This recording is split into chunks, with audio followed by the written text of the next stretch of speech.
Bom dia, boa tarde, boa noite para aqueles que forem nos assistir posteriormente lá no YouTube ou apenas nos ouvir lá no Spotify. Mais uma live e novamente com um tema de extrema relevância e muito importante. E para falar sobre esse tema especificamente, convidei a professora Caroline de Muro Bender Dávila, a qual eu desde já agradeço por ter aceito o convite. Professora Caroline, que eu tive o privilégio de ser seu aluno na Faculdade São Vicente de Osório, e hoje nós vamos então conversar sobre o direito internacional e a proteção aos refugiados. A professora Caroline, que é mestre pela Pontifícia Universidade Católica do Rio Grande do Sul, professora do curso de Direito e coordenadora do Núcleo de Prática Jurídica da IMED, membro fundadora do Instituto Eduardo Correia de Ciências Criminais, Filosofia do Direito e Direito Constitucional, colunista do site Páginas do Direito, membro do Comitê Municipal de Atenção aos Imigrantes, Refugiados, Apátridas e Vítimas do Tráfico de Pessoas, Comirate de Porto Alegre, e também advogada. Professora Caroline, é uma honra tê-la conosco hoje. Muito obrigada pelo convite, Carlos. Gostaria de dizer que o prazer é todo meu de estar aqui na tua presença, de reaproximar os nossos laços construídos lá na faculdade. Fico muito feliz de ver o teu sucesso depois de ter terminado o curso de Direito. E é sempre uma alegria para mim poder falar sobre esse tema de proteção aos refugiados, de direito internacional, que é um tema pelo qual eu tenho uma grande afeição. Então, muito obrigada pelo convite. Professora Caroline, eu sempre pergunto para o pessoal que a gente convida, enfim, conversa aqui com os profissionais de diversas áreas e também ligados ao direito, como é que se deu essa sua escolha pelo direito ou pela Faculdade de Ciências Jurídicas e Sociais? Bom, na verdade, quando eu terminei o ensino médio, eu estava um pouco em dúvida. Acho que todos têm um pouco de dúvida acerca daquilo que vão querer exercer como atividade profissional no futuro. Então, eu tinha dúvidas. Eu tinha alguns amigos na época que já cursavam o direito, mas eu não estava certa disso. Eu fiz um teste vocacional e eu, como sempre tive mais facilidade para escrita e menos facilidade para matemática, deu que tinha que ser algo relacionado às ciências humanas.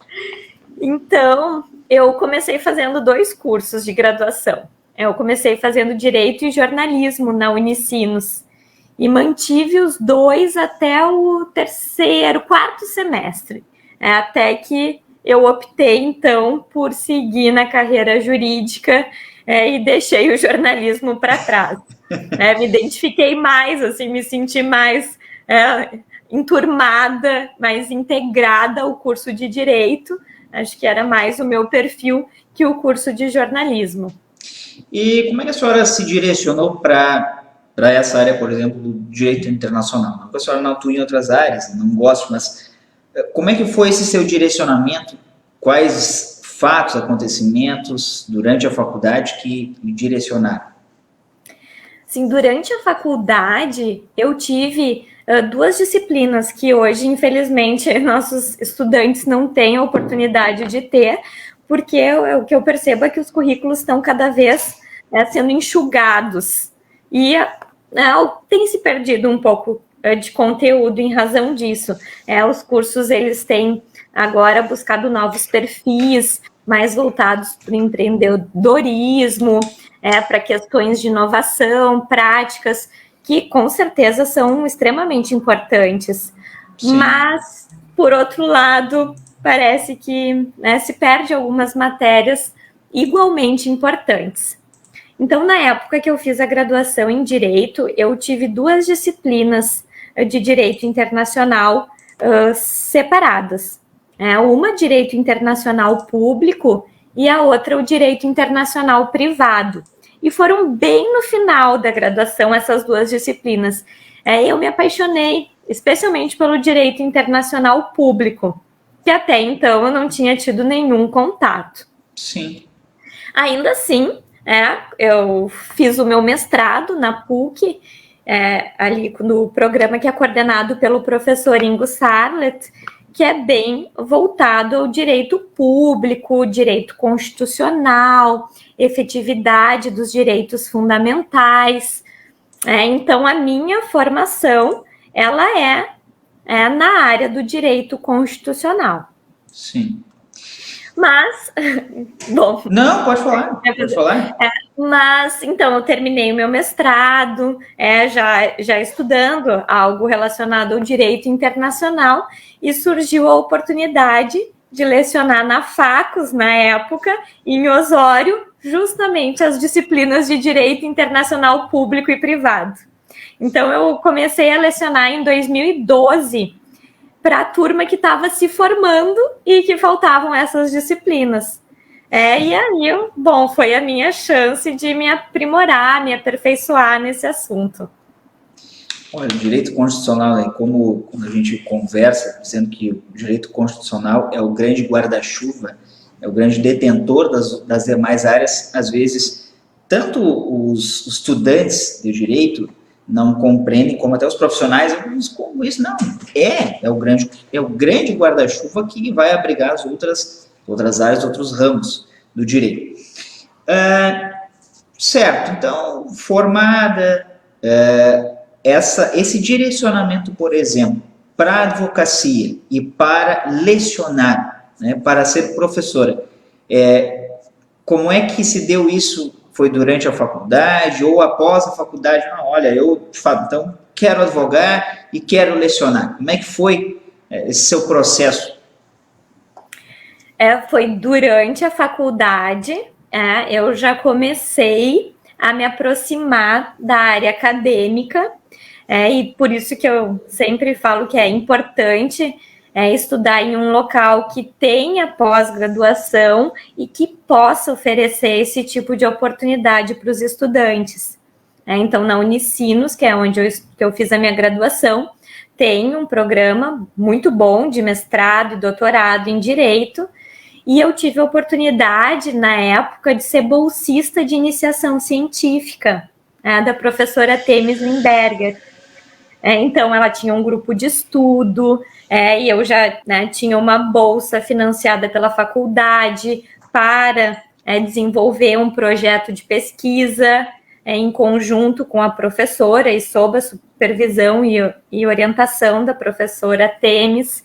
Então, ali eu tive a oportunidade de participar de várias feiras, várias mostras de iniciação científica, e já começar esse processo para depois ingressar no mestrado e na carreira acadêmica na faculdade.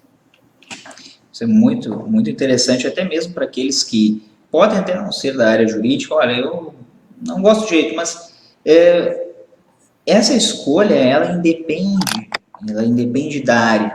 É comum a todas as áreas um processo, inclusive até de programação da própria pessoa. Diz, olha, eu quero ser tal coisa, então eu vou entrar num curso de pós-graduação, faço uma especialização ou direto mestrado e depois um doutorado, mas é tudo uma programação e é importante também esse relacionamento e mostrar essa vontade de pesquisa, de debater os assuntos já lá na graduação. Isso é muito importante.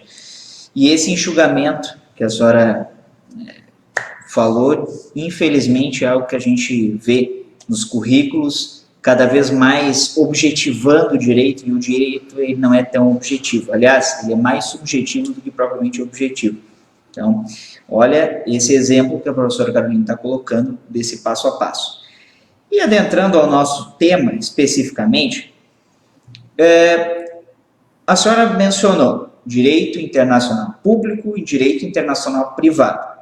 Para as pessoas que estão nos escutando, que são do direito e não sabem ainda o que é ou não entenderam, e também para aquelas pessoas que não são do direito, mas têm curiosidade. O que é o direito internacional público, o direito internacional privado e o que eles, quais as suas nuances e especificidades? Certo.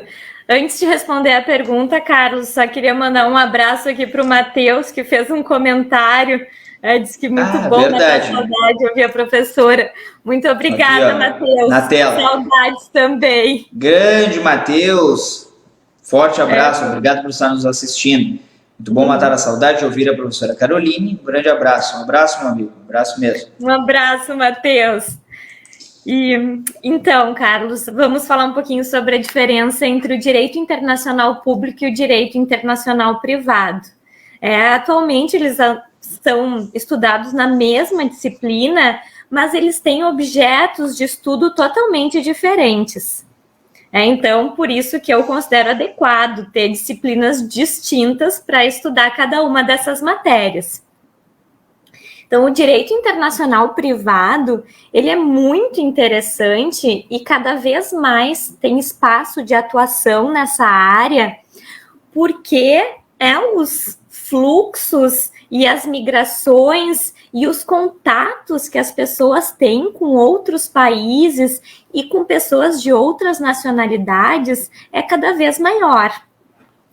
Quem não conhece alguém que foi estudar fora, ou que foi trabalhar no exterior, ou que casou com uma pessoa de outra nacionalidade, isso faz parte da nossa vida atualmente. Os países são interdependentes economicamente e existem muitas oportunidades e muita facilidade para as pessoas deixarem o seu país de origem. Seja por uma oportunidade de emprego, isso pode ser facilmente, por meio de um avião, de um navio, então é muito fácil essa locomoção. Sim. E o direito internacional privado, ele trata justamente de relações particulares, de relações privadas que as pessoas estabelecem que tem conexão com outros países, que se chama relações privadas que têm conexão internacional.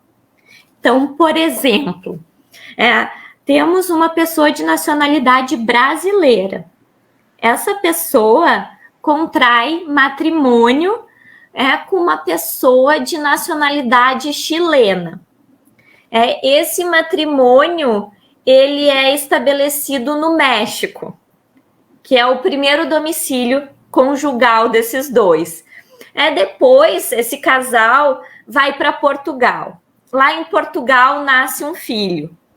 E depois eles mudam para Moçambique. Bem diferente, mas assim, um exemplo. Sim. Então, vejam, eles têm as relações privadas que eles estabelecem, eles adquirem bens em países diferentes, eles têm relações de trabalho em países diferentes, e se coloca, quando um conflito eventualmente surge entre essas pessoas, digamos que eles agora querem o divórcio. A lei de qual país vai ser aplicada para o divórcio? A lei brasileira? A lei chilena? A lei mexicana, que é onde eles contraíram um matrimônio? A lei portuguesa, que é onde eles tiveram um filho? Ou a lei moçambicana, que é onde eles estão nesse momento? Então, veja, o direito internacional privado, ele identifica a sua função, não é resolver o divórcio, o mérito da questão, sim. É identificar a lei de qual país deve ser aplicada para resolver a questão, já que ele tem conexão, é um caso que tem conexão com vários sistemas jurídicos diferentes. Mas antes da senhora dar a resposta, vou fazer uma indagação aqui.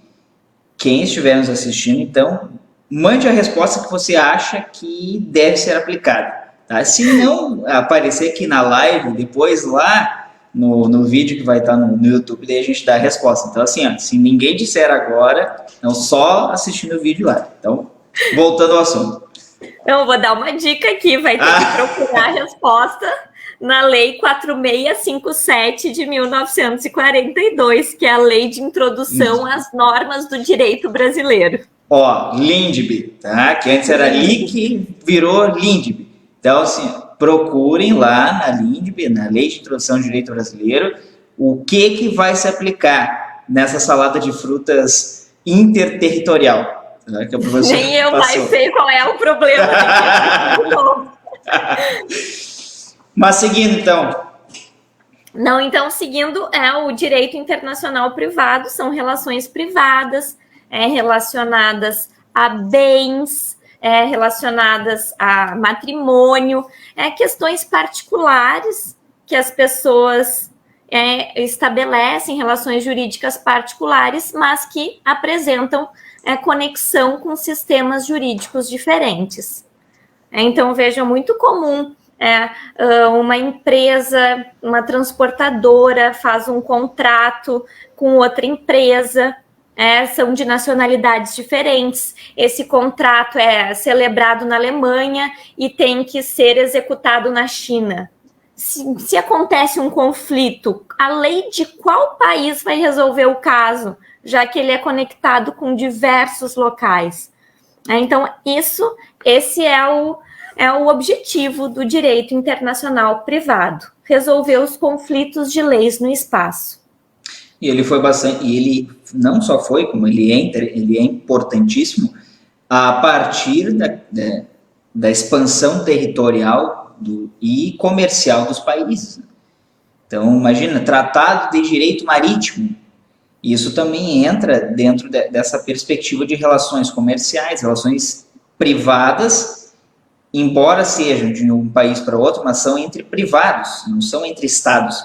Então, isso que a professora Carolina está colocando é justamente a importância. Ou quando você, talvez, um exemplo mais, mas quando você compra algo da China, por exemplo, um produto da China, é um privado comprando de uma empresa, né? Então, assim, vejam como o direito internacional ele parece tão distante, ainda mais privado, por exemplo, parece tão distante, mas ele não é distante. Ele é logo ali. E na sequência, então, a senhora colocou então, dessa importância de regular o direito entre os privados. E o direito internacional público? Aí o direito internacional público, então, que é a minha paixão, digamos assim, ele, diferentemente do direito privado, ele regula a convivência entre os estados nacionais e soberanos. Ele regula as relações que se estabelecem entre os sujeitos de direito internacional público. Então, é um direito que ele está além das fronteiras da soberania estatal, porque ele regula simultaneamente os interesses de diversos países. Isso geralmente, né? Hoje em dia, o direito internacional público, ele começou a ser sistematizado na metade do século XVII, depois da Guerra dos 30 Anos na Europa, quando os países se reuniram para fazer um tratado de paz, que é conhecido como Paz de Westfália. Eu não estava tão enganado, eu estava dando a resposta agora. Que bom!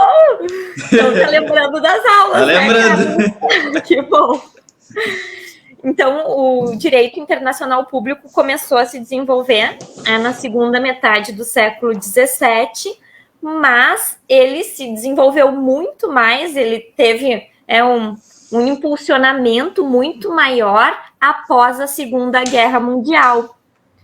Quando foi criada a ONU, em 1945, a Organização das Nações Unidas, e a Declaração Universal de Direitos Humanos, de 1948, com a intenção de que não se repetissem mais todas as atrocidades que foram cometidas durante a guerra, especialmente, e nós lembramos aqui a questão do nazismo, do Holocausto, do fato de tirar do ser humano a sua condição humana.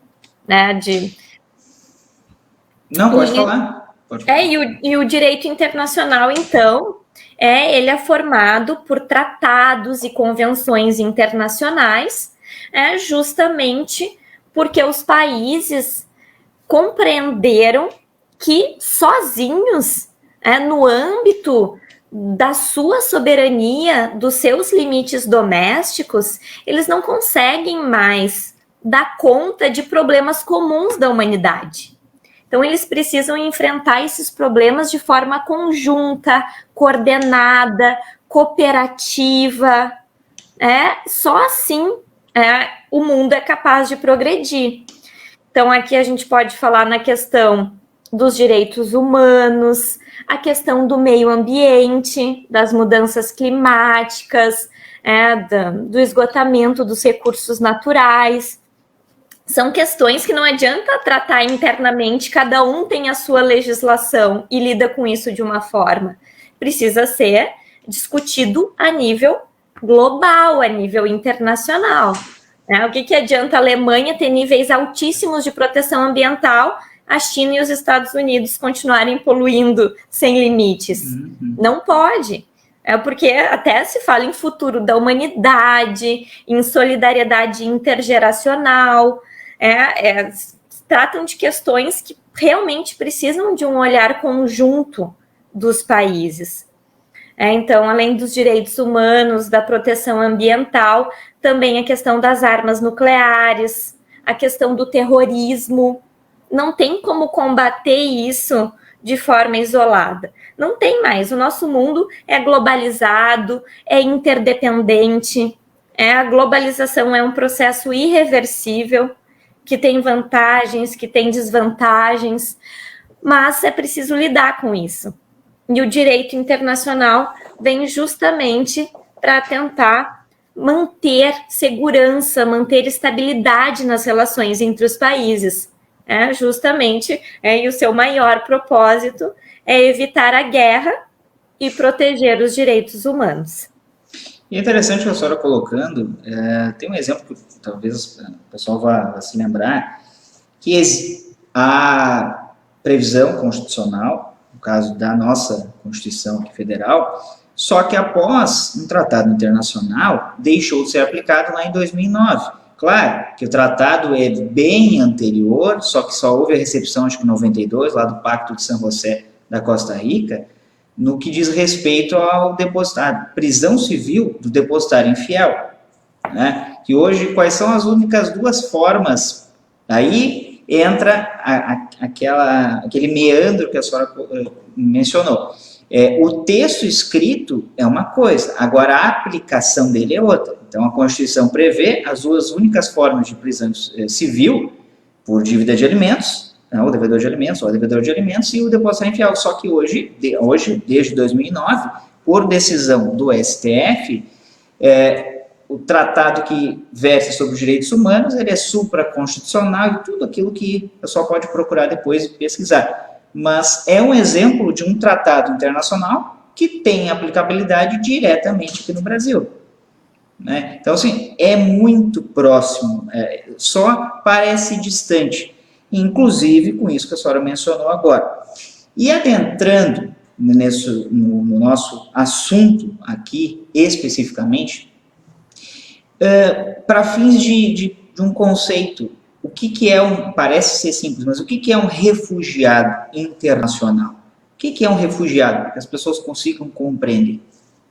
Tá, só antes de falar sobre o conceito de refugiado, eu queria falar uma questão, que os tratados internacionais, eles são escritos, são acordados, geralmente em conferências internacionais, com ampla participação dos países ou dos representantes dos países, seja presidente da República, primeiro-ministro, ou representantes diplomáticos, ministro das Relações Exteriores, enfim, se fazem grandes fóruns mundiais para discutir questões importantes a nível internacional e são elaborados tratados internacionais.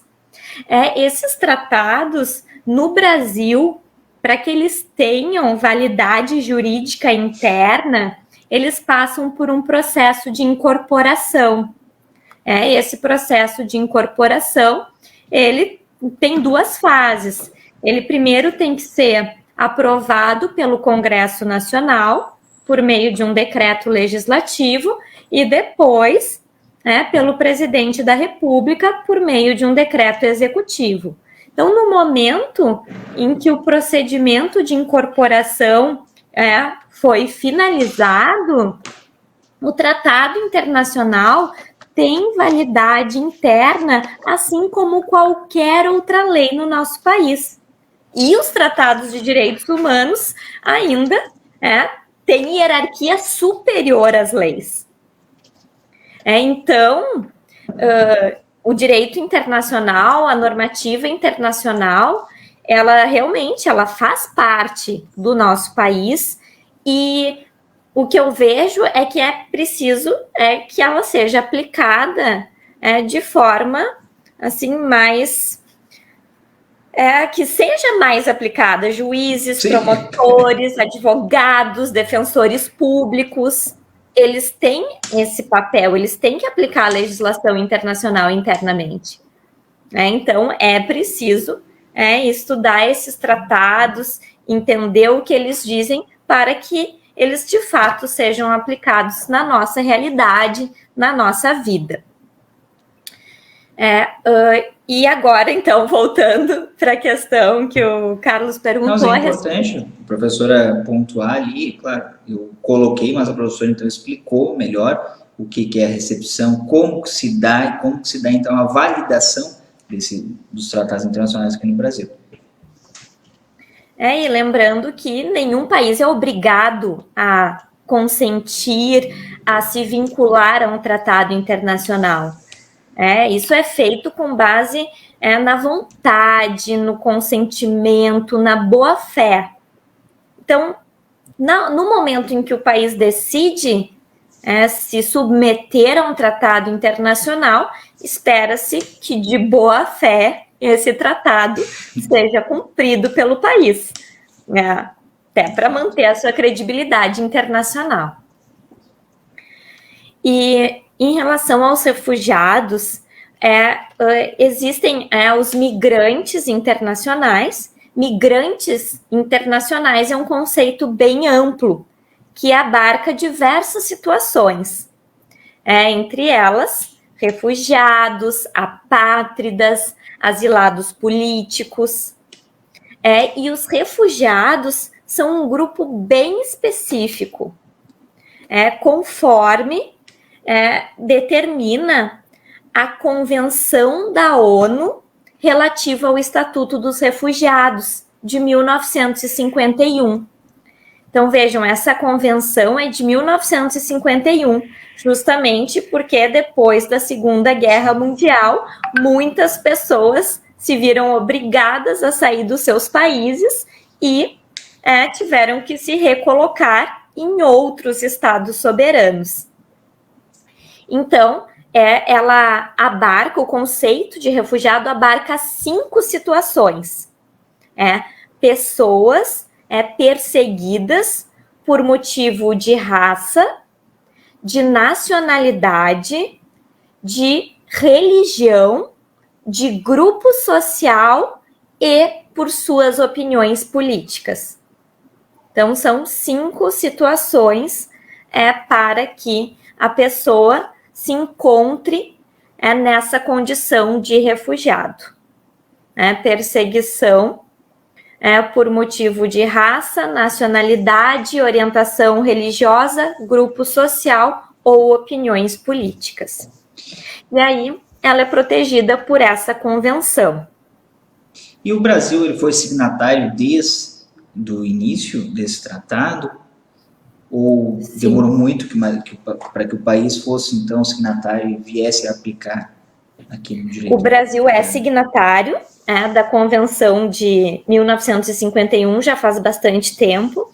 Também é signatário do Protocolo de 1967, que é um adicional a essa convenção.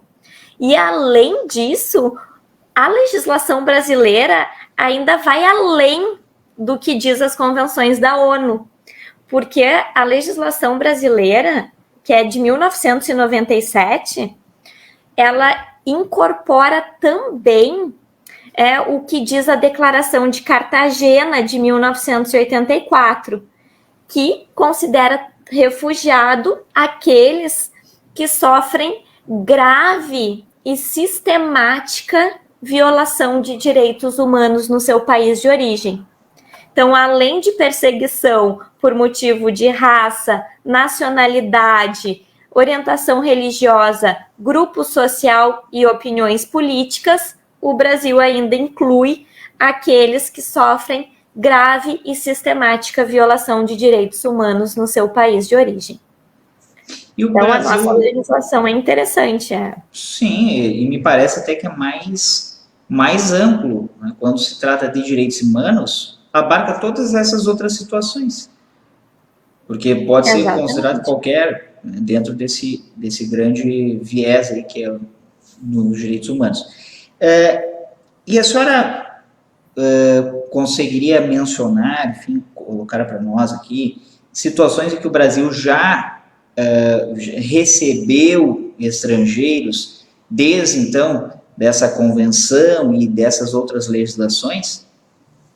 Com certeza. Um exemplo bem recente é de 2019, que, inclusive, o Alto Comissariado das Nações Unidas para os Refugiados, que é o organismo da ONU para tratar das questões dos refugiados, parabenizou o governo brasileiro, que em 2019 recebeu os venezuelanos como refugiados, por esse conceito mais alargado que temos na nossa legislação, e concedeu a acolhida humanitária. Então, teve uma operação acolhida em relação aos venezuelanos, com base em 3 pilares de recepção, ordenação e depois direcionamento dessas pessoas para outros estados do país. Elas chegavam especialmente em Roraima e eram direcionadas. Então, o Brasil realmente fez um ótimo trabalho lá em 2019 em relação aos venezuelanos. E, infelizmente, isso não se manteve com a pandemia.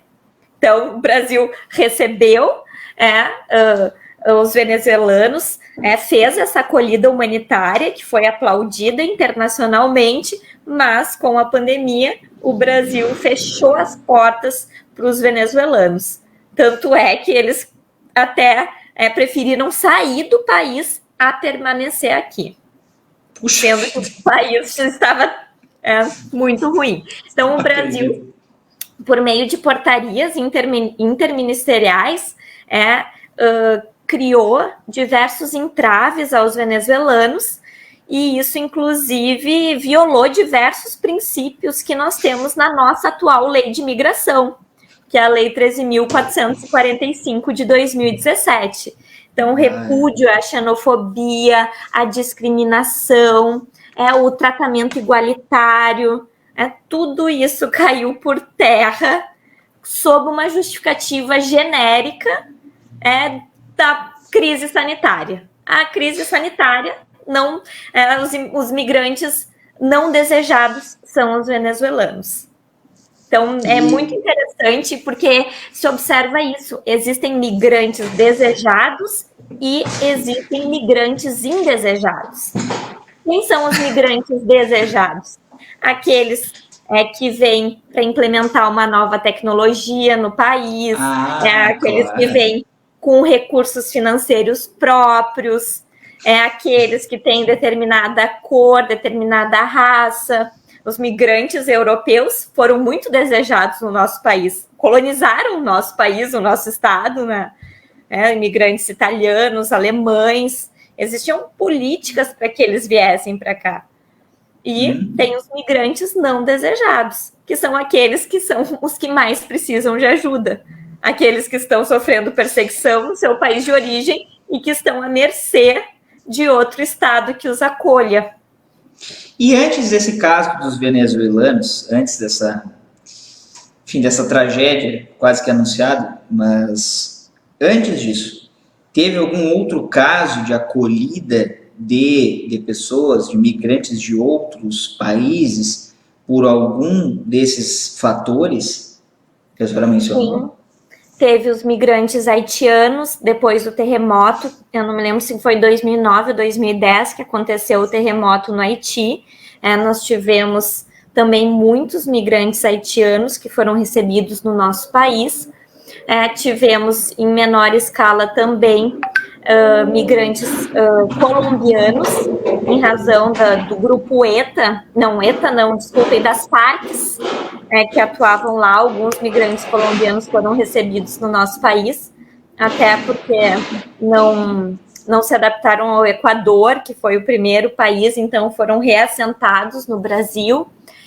Nós temos no nosso país migrantes de muitas nacionalidades, Afeganistão, inclusive, Síria, Venezuela é o maior número atualmente, em razão da crise migratória mais recente, mas nós temos mais de 77 nacionalidades no nosso país. Tem um recado do Matheus ali. Arrasou nessa fala.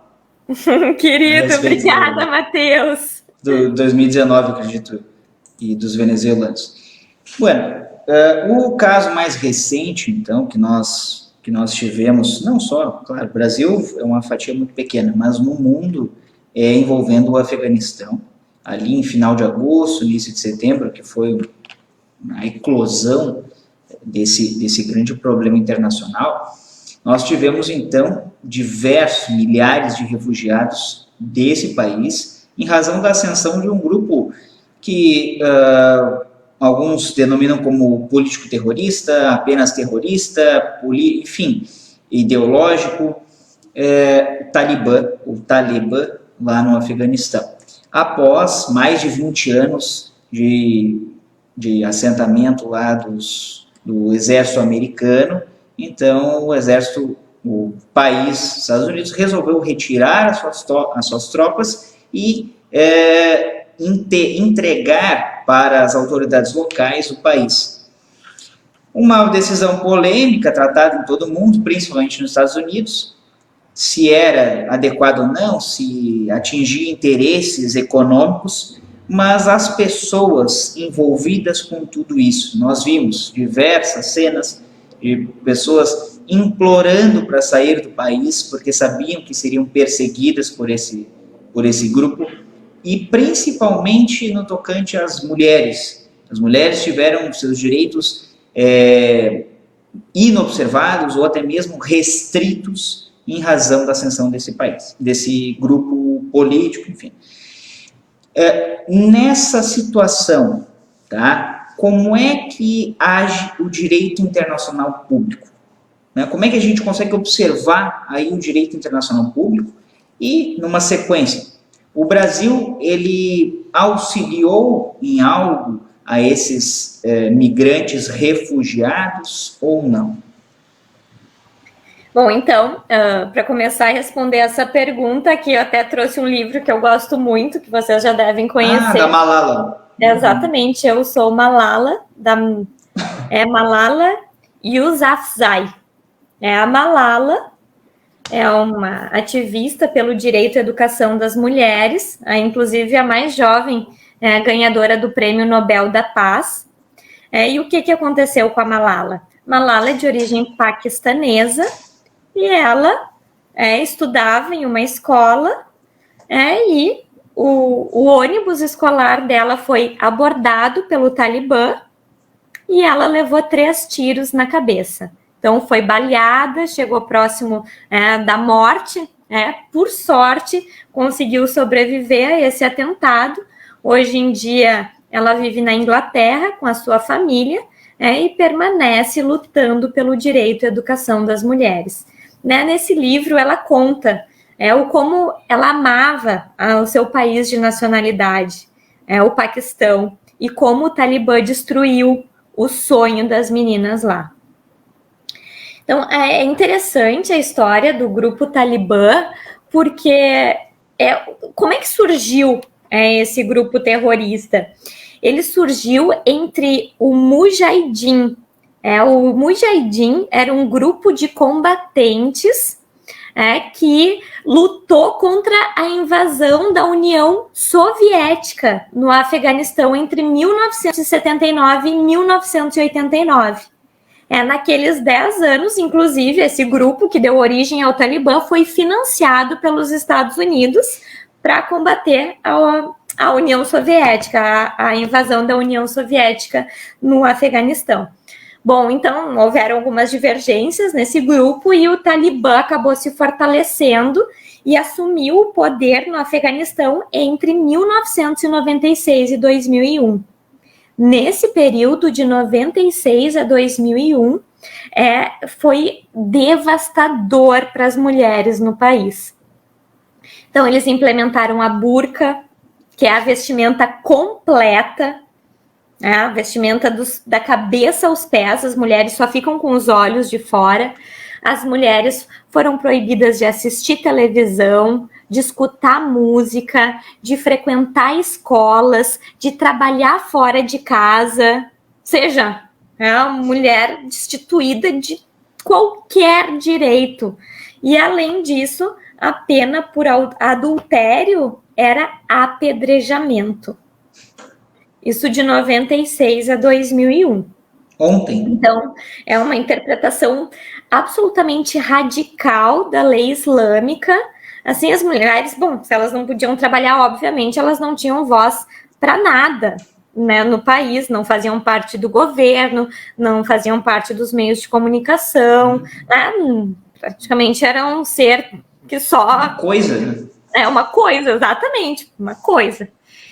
E o que aconteceu? Os Estados Unidos sofreram um atentado terrorista, né, 11 de setembro, e alegaram algo que foi combatido pela Organização das Nações Unidas. Na época, eles alegaram uma legítima defesa preventiva para invadir o Afeganistão. Só que não existe legítima defesa preventiva. A legítima defesa exige um ataque iminente, um ataque atual. Então, os Estados Unidos usou uma artimanha esdrúxula para legitimar a invasão no Afeganistão. Inclusive, tem um filme bem interessante para indicar para vocês, que se chama Vice. É recente o filme e conta a história do Dick Cheney, que era o vice-presidente do George Bush, e ele é que fez toda uma manipulação da sociedade, ele aparelhou todo o Estado norte-americano e tomou essas decisões de guerra que hoje se vê que foram arbitrárias, né? E o Bush era simplesmente um fantoche do Dick Cheney, que de fato era quem tomava as decisões. Então, eles invadiram o Afeganistão, e conseguiram, então, tirar o Talibã do poder. E nos primeiros 5 anos dessa invasão, realmente, as coisas melhoraram. As mulheres puderam ter alguns direitos garantidos, a economia se desenvolveu, então a vida melhorou. Mas depois os Estados Unidos tirou os recursos do Afeganistão, porque invadiu o Iraque em 2003, e se perdeu um pouco nesse caminho, e começaram, o Talibã começou a se reerguer, começou a fazer atentados com homens-bombas, a violência cresceu no país. Então, assim, foi um período em que as coisas melhoraram, mas o Talibã sempre esteve ali presente, até que os Estados Unidos resolveu retirar suas tropas de lá, e eles achavam que em 3 meses o Talibã ia conseguir voltar ao poder. Foi praticamente de forma imediata que eles retornaram. Mas, claro, 20 anos depois, gostaria de acreditar que o Talibã não fosse tão radical como foi de 96 a 2001. Mas eu vejo pelas notícias que juízas, tem muitas juízas mulheres que nesses 20 anos atuaram e condenaram homens que praticaram violência contra a mulher. E elas foram ameaçadas. Uma condenou um homem a 30 anos de prisão e ele disse para ela: o dia que eu sair da prisão eu vou te perseguir. E o Talibã soltou essas pessoas. Então tem muitas juízas afegãs que estão fugindo, que estão em pânico. Algumas conseguiram sair do país, outras não conseguiram sair do país, mas estão sendo perseguidas e provavelmente vai haver violência e mortes disso. As mulheres já saíram dos meios de comunicação, já não fazem mais parte do governo, já está sendo tolhido o direito à educação delas, e não voltou a burca completa, mas o véu cobrindo a cabeça e os ombros já está em prática novamente. Então, eles estão com um discurso de moderação, mas já demonstra que o caminho vai ser bem difícil para as mulheres lá. E como é que, especialmente o Brasil, se portou frente a essa questão e houve a recepção, está havendo a recepção de imigrantes refugiados do Afeganistão aqui? O que eu tenho notícias é que já foram concedidos 100 vistos para afegãos. Mas 100 vistos não significa nada perto do montante de pessoas que estão procurando ajuda humanitária. E lembrando que 80% das pessoas que precisam de ajuda humanitária do Afeganistão são mulheres e crianças. Então, o Brasil, eu até peguei aqui antes da nossa live, ele editou a portaria interministerial de 3 de setembro de 2021, dizendo que vai conceder visto temporário e autorização de residência para fins de acolhida humanitária para afegãos. Só que, é claro que o Brasil diz que vai conceder, mas e os meios para que a pessoa possa, de fato, desembarcar aqui? Essas pessoas não têm dinheiro, elas não têm passaporte, então tem outras dificuldades que elas enfrentam para chegar no território brasileiro, que é muito distante. O que a gente percebe? Paquistão, Tajiquistão, Turquemenistão e Uzbequistão, que são os países vizinhos, que estão inflados por causa desses fluxos migratórios. O Acnur, que é a agência da ONU, diz que a acolhida humanitária é urgente, ela precisa ser ampla, mas o Acnur tem trabalhado lá, mas cada país está dando uma resposta. Os Estados Unidos disseram que vão acolher aqueles afegãos que trabalharam para o governo norte-americano durante o seu período de ocupação e prometeram 500 milhões de dólares para ajudar os afegãos. O Reino Unido, o primeiro-ministro Boris Johnson, disse que vai receber 20 mil refugiados afegãos. A Alemanha disse que vai receber apenas aqueles que estão correndo risco de vida. A Austrália se comprometeu a receber 3 mil afegãos e o Canadá a conceder asilo para 20 mil refugiados. É pouco, a resposta internacional tem que ser melhor articulada. Eu percebo que também, como não envolve tanto interesse econômico, parece que não é relevado. Mas são só pessoas. Sim, são pessoas, são seres humanos como nós, que precisam urgentemente da acolhida, da ajuda de outros estados federados, de outros estados soberanos, para que eles possam simplesmente viver. Então, olha a diferença que nós temos aqui no Brasil, enquanto algumas pessoas reclamam, porque eu não posso falar aquilo, eu não posso falar isso. Olha a liberdade que se tem e que se reclama aqui e que não há em outros países. Não há. Essa liberdade não há, as pessoas pagam com a vida delas.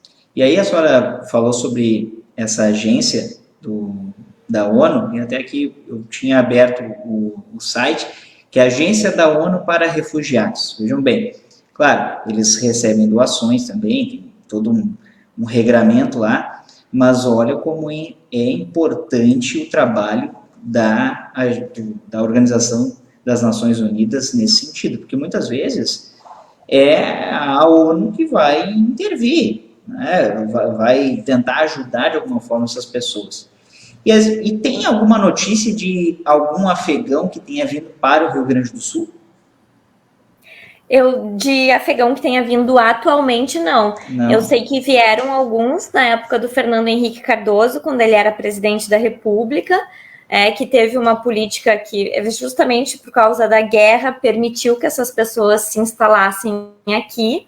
E são essas pessoas que já vivem, sei lá, muitos anos no nosso país, que estão tentando fazer uma articulação com organizações não governamentais, com o governo, com a ONU, para tentar resgatar mais afegãos e trazer para o nosso país. Mas é muito complicado, né? Justamente pela distância também. Geralmente são os países vizinhos que recebem aquelas pessoas, e isso ocasiona problemas enormes para todos. Não tem como todas as pessoas se refugiarem em 3 ou 4 países. Isso, se fosse distribuído a nível mundial, seria uma resposta muito mais coordenada, muito mais eficaz. Sim, eu lembro que essas pessoas. Eu lembro que há alguns anos, não faz muito, e ainda acontece isso, aquela migração em massa de muitos africanos para a Alemanha. Eu lembro que houve essa migração, claro, não só para a Alemanha, para outros países, mas a Alemanha foi uma que abriu as suas fronteiras e tentou receber, né, esses refugiados também, mas outros países europeus, não, aqui não. E a Alemanha foi precursora nesse sentido, em poder alocar essas pessoas e, olha, vamos fazer o que for possível. Mas isso que é um país que, em termos territoriais, não chega nem na metade do Brasil. Exatamente. A Alemanha, né? Claro, é muito mais poderoso economicamente, mas não chega na metade do que o próprio Brasil. Evidentemente que os Estados Unidos e tudo mais, mas são países vizinhos que não demandaria assim uma logística tão grande. Agora imagina cruzar o oceano para vir para o Brasil. A senhora faz parte de um comitê também em Porto Alegre. O que é esse comitê? Como é que é o nome do comitê? E como que ele gere, como é que ele trabalha, qual a sua atuação? Então, é o Comitê Municipal de Atenção aos Migrantes, Refugiados, Apátridas e Vítimas de Tráfico de Pessoas. Então, esse Comitê Municipal, ele tem a intenção de criar um plano municipal para as migrações aqui em Porto Alegre. É algo que ainda não se concretizou, mas temos essa ideia. E o comitê, ele tem articulação com a Organização Internacional das Migrações, que é um dos braços da Organização das Nações Unidas, e com várias organizações de assistência aos migrantes e refugiados, inclusive religiosas. Então, esse comitê, ele promove feiras de migrantes, promove cursos, ele promove atendimento para regularizar o status migratório dessas pessoas e também para orientar como aqueles profissionais de ponta devem atender os migrantes, profissionais da assistência social, profissionais da saúde, a guarda municipal. O tipo de abordagem que é feito, a questão da saúde, em questão da cultura e do idioma se torna muito importante, até a questão de parto, de acesso a serviços básicos. Geralmente essas pessoas não têm acesso, então elas chegam no serviço de saúde quando realmente a situação é muito grave. E aqueles profissionais não sabem como lidar, não sabem atender, não sabem quais direitos aquela pessoa tem no nosso território, e a pessoa fica totalmente desassistida. Então, o comitê, ele traz visibilidade para essa questão. Ele traz essa questão de humanidade, de solidariedade, de que todos merecem proteção, merecem respeito, porque são seres humanos. Assim como ninguém gostaria de estar nessa condição de refugiado, todos podem um dia se encontrar por um acaso do destino, se encontrar nessa situação. Então, os países têm que estar preparados para oferecer ajuda, acolhimento, possibilidade de uma nova vida para essas pessoas já tão castigadas por guerras, por instabilidade política, por violação de direitos. É uma situação muito, muito triste ter que sair do seu país, ter que abandonar sua casa, sua família, sua identidade para reconstruir a sua vida em outro país. E ainda mais, com tantos entraves, obstáculos burocráticos, isso se torna um processo muito difícil, muito pesaroso para essas pessoas. E para uma pessoa colaborar, eu quero colaborar, como é que ela faz para colaborar, então, com o comitê? Por exemplo, esse comitê de Porto Alegre, isso é um comitê municipal, então vejam que é voltado ao município de Porto Alegre. Mas para ela colaborar com essa causa dos refugiados, seja em Porto Alegre, seja em outros municípios, ou no Brasil, enfim, como é que ela pode, como é que ela consegue dar esse apoio, essa colaboração? Me parece que a melhor maneira seria por meio das organizações não governamentais que dão esse atendimento aos migrantes e refugiados. Então, existem muitas instituições civis que estão preocupadas com essa temática. Tem a AVESOL aqui, tem as organizações dos próprios migrantes, como o CIBAI Migrações, que eles tentam também ajudar uns aos outros, São os que mais ajudam, na verdade, são aqueles que já conseguiram conquistar algum nível de dignidade no país e eles ajudam os demais que estão vindo. Isso é muito, muito importante, muito interessante, pessoal. Teve uma mensagem ali da Carla Spencer. Ótima live. Obrigado, meu amor. Obrigada, Carla. Vejam que esses... e o artigo, a senhora tem um artigo que vai ser publicado sobre, envolvendo essa temática? Isso. Eu recebi um convite da Assembleia Legislativa do Estado do Rio Grande do Sul para escrever na próxima edição da revista. E eu escrevi, então, sobre... o tema da revista é amplo, desafios e perspectivas do mundo pós-pandemia. E eu escrevi, então, sobre a questão dos migrantes e dos refugiados e de todos os entraves que eles sofreram no cenário pandêmico. Então, se a situação de todos os brasileiros se agravou no nosso país, imagina a dos refugiados e imigrantes. Eles não conseguiram acesso ao benefício assistencial por causa dos documentos, a Defensoria Pública teve que intervir, mas até conseguir já tinham perdido emprego. Sempre o estrangeiro é o primeiro que vai perder o emprego no país que ele está, não é o nacional, é o estrangeiro. Ele já tem uma vulnerabilidade muito maior, ele já tem salários menores, está numa situação sujeito à exploração, pela questão dos documentos, pela dificuldade do idioma, ele já tem um contexto de vulnerabilidade social, de vulnerabilidade econômica, que é agravada a depender da sua raça e da sua nacionalidade.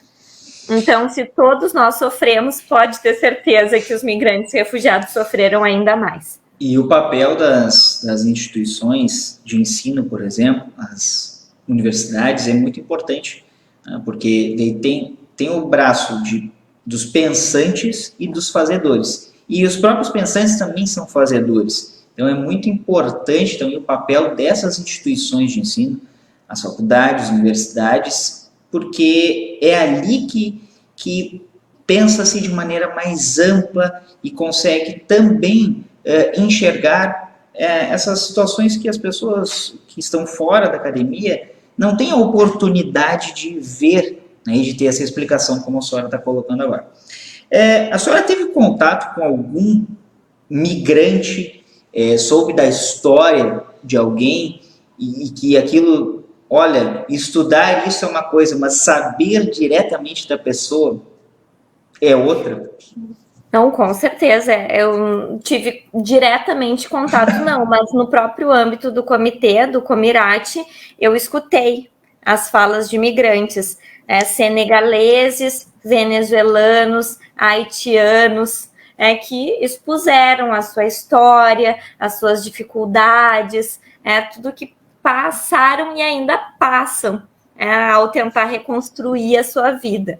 Então, realmente, mesmo antes disso, já é algo que me toca bastante, porque eu me coloco nessa situação um dia ter que fugir do meu país sem nada e ter que se inserir novamente em uma sociedade, em uma cultura que, na grande maioria das vezes, não é amigável. Então, acho que não tem como não se sensibilizar com uma situação dessas. E muitas vezes famílias inteiras, não é só uma pessoa que aleatoriamente, não, são famílias que tem que se alocar em outro lugar, ou apenas um membro para tentar conseguir algo melhor. Isso é muito, algo assim que choca, e nós aqui que não vivemos diretamente essa realidade, só escutamos alguém, vemos lemos um jornal, vemos na internet, é importante a gente ter noção do que é esse nosso contexto, e que é o contexto de outras nações, de outros lugares onde as pessoas acabam sofrendo isso e vêm para cá, muitas vezes, para conseguir essa paz. Professora, suas considerações finais, embora nosso papo seja ótimo, mas com certeza a gente vai deixar para uma próxima oportunidade outras situações, e também depois que a senhora publicar esse artigo, porque me parece também de suma importância e relevância.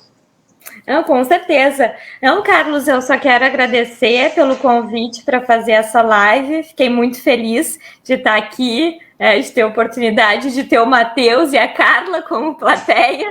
Então, é só agradecer e dizer que eu estou à disposição sempre que precisar, sempre que achar que eu tenho alguma consideração importante a fazer, pode contar comigo.